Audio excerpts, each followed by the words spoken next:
பிறந்தநாள் என்னமோ எனக்கு தான், ஆனால் சர்ப்ரைஸ் என்னென்னா எங்கள் அம்மாவுக்கு அப்படிங்கிற மாதிரி தான் இருந்தது.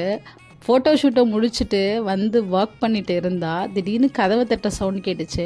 எப்போவுமே பால்காரக்கா கதவை தட்ட மாட்டாங்களே அப்படின்னு சொல்லிட்டு ஆஸ்லேஷன்லேயே போய் கதவை திறந்தா. என்னோட கசின்ஸ் 2 பேர் வந்து நிற்கிறாங்க. எனக்கு சரியான ஷாக் ஆகிடுச்சு. சரி அம்மா கிட்ட சொல்லலாம் அப்படின்னு சொல்லிட்டு கால் பண்ணா. அம்மா கிட்ட சொல்லாத, அத்தைக்கிட்ட சொல்லாத, அத்தை வந்து தெரிஞ்சுக்கட்டும் அப்படின்னு சொல்கிறாங்க.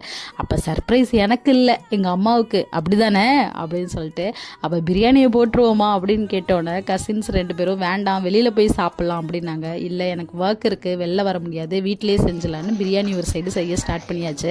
சம் இன்க்ரீடியன்ஸ் இல்லை, இருந்தாலும் நாங்கள் சூப்பராக செய்வோன்னு ஒரு கான்ஃபிடென்ட்டோடு நாங்கள் பிரியாணி செஞ்சோம். சூப்பராக வந்திருந்தது. அது மட்டும் இல்லாமல் அம்மாவும் எனக்காக போய் ட்ரெஸ் எல்லாம் எடுத்துகிட்டு வந்து கொடுக்கவும் எனக்கு ஒரு மாதிரி அழ வச்சுட்டாங்க. காலெல்லாம் விழுந்து ட்ரெஸ்ஸை போட்டு ப்ரேயர் பண்ணிவிட்டு அந்த கேக்கை கட் பண்ணிவிட்டு நல்லா ஃபன்ஃபில்லோடு பேசி விளாண்டு பிரியாணி சாப்பிட்டு முடிச்சிட்டோம். என்னோடய வீடியோ பிடிச்சிருந்தா ஃபாலோ